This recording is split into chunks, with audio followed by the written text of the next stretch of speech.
Sir, पहले तो आप बताइए, आप एक जनप्रतिनिधि हैं और आज मेट और मजदूरों के साथ में सड़कों पर उतरकर प्रदर्शन कर रहे हैं।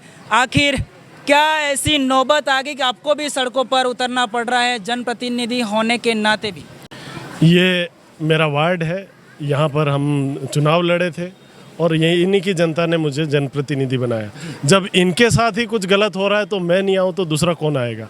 और जिला परिषद में हमने कई बार इस मांगों को उठाया कि तलवाड़ा पंचायत समिति में आप जो है नरेगा के काम सैंक्शन कराइए, बीडीओ के कहिए कि या अधिकारी नहीं रहते और अधिकारी रहते भी है तो काम को अवॉइड कर रहे हैं, काम नहीं कर रहे हैं। पहले तो जिला प्रमुख मैडम बोलते थे कि प्रधान जो है वो बीजेपी की है, विपक्ष की है, तो वहाँ काम की क्या ज़रूरत है।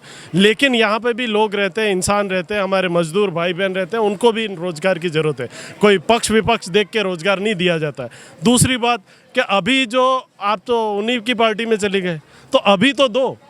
अगर इस पंचायत समिति को काम नहीं दिया गया तो इसी प्रकार से हम जाम करेंगे और निश्चित तौर पर आने वाले समय में किसी को भी किसी गांव में प्रवेश नहीं करने देंगे। हम ये बात रखते हैं।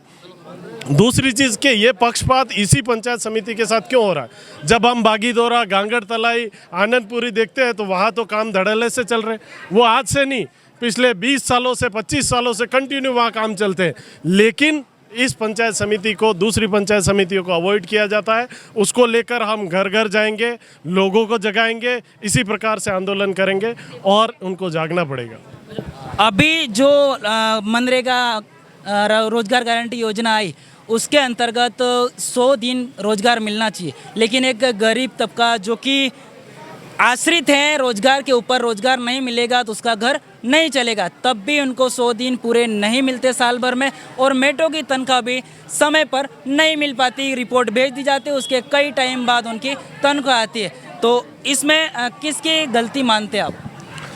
देखिए, ये समस्या इस प्रकार से आप समझने की कोशिश करें कि हमारा मजदूर गुजरात जाता है काम पे। एक बार घटना आपने भी सुनी होगी, कुशलगढ़ में कुछ मजदूर फुटपाथ पे सोए थे और ट्रक ने उनको कुचल दिया। वो डेड बॉडी हमने देखी है, अंतिम संस्कार में हम गए हैं, तो हम मजदूर का दर्द समझते हैं। अगर नरेगा के रोज़गार नहीं मिलेंगे तो हमारे लोग बाहर मजदूरी के लिए जाना पड़ेगा, मजबूरी हो जाएगी। और अगर ये मिलते हैं तो वो लोग यहाँ रहेंगे। इसलिए ये नरेगा ज़रूरी है और इसलिए ये मजदूरों के काम ज़रूरी है। आप एक जनप्रतिनिधि हैं और आज सड़कों पर उतरकर प्रदर्शन कर रहे हैं। आपने कभी इनकी मांगों को लेकर इनसे संबंधित अधिकारियों से सवाल उठाया कभी? मैंने हमेशा हर मीटिंग में, जिला परिषद की हो या पंचायत समिति की साधारण सभा की बैठक हो, लेकिन ऊपर से इंस्ट्रक्शन होते थे कि इस पंचायत समिति को अवॉइड कर दिया जाए।